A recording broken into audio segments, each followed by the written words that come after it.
یہ آج کی دنیا کا ایک اہم سوال ہے کہ دینی مدرسہ کی تعلیم کا ہماری پریکٹیکل لائف کے ساتھ کیا تعلق ہے۔ میں اس سلسلے میں سب سے پہلے اس بات پر غور کی دعوت دینا چاہوں گا کہ لائف کیا ہے اور ہمارے ذہنوں میں زندگی کا تصور کیا ہے۔ کیا زندگی اور لائف دنیا میں پیدا ہو جانے سے لے کر مر جانے تک کا نام ہے؟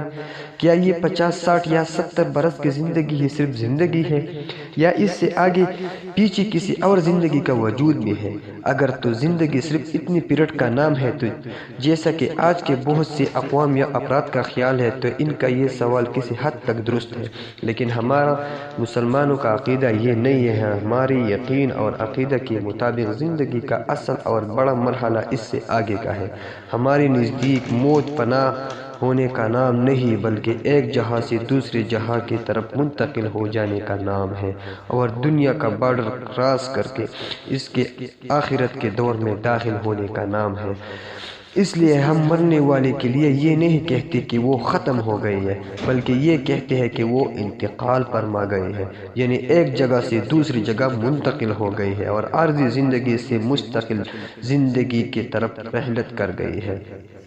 دنیا میں بے شمار لوگوں نے اسی دنیا کی زندگی کو اصل زندگی سمجھ رکھا ہے اور اپنے تمام تر سرگرمیوں کو اس کے دائرے میں محصور کر لیا ہے، لیکن ہمارے عقیدے میں یہ زندگی عارضی اور ناپائیدار ہے، اور اصل زندگی وہ ہے جو مرنے کے بعد شروع ہوگی۔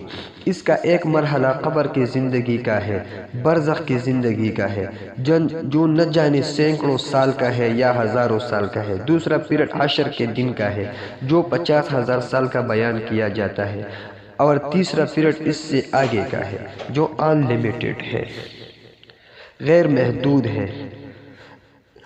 ادھر گئے اور ادھر گئے تب بھی جبکہ دنیا کی زندگی کیا ہے؟ یہی 40، 50، 60، 70 اور 80 برس ہے۔ اس کے بعد کوئی 90 تک پہنچ بھی گیا تو اس کی زندگی کیا زندگی ہے؟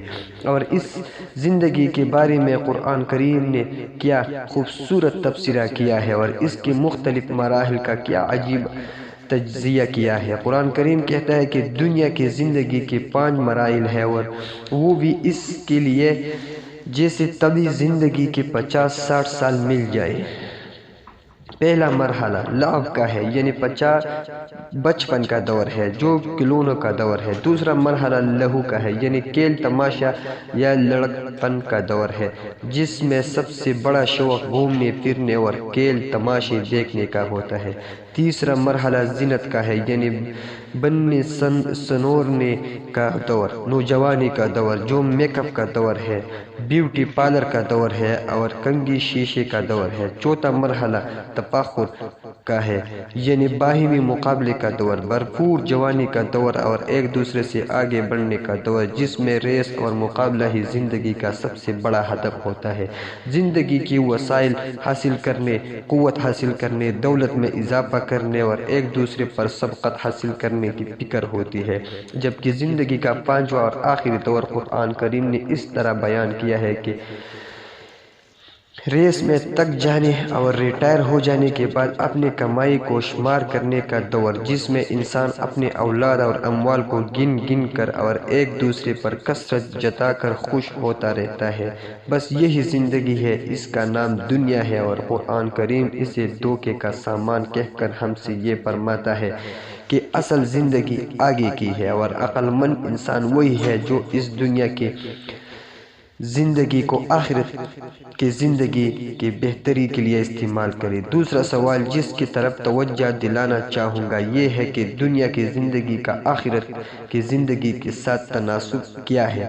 دنیا کی زندگی اگر کسی کی بہت لمبی بھی ہو گئی تو 80-90 سے آگے کیا بڑھے گی، جبکہ قبر کی زندگی ہزاروں سال کی ہو سکتی ہے۔ حشر کا پیریڈ 50,000 سال کا بتایا جاتا ہے، اور اس کے آگے تو ان لمیٹڈ زندگی ہے، غیر محدود زندگی ہے۔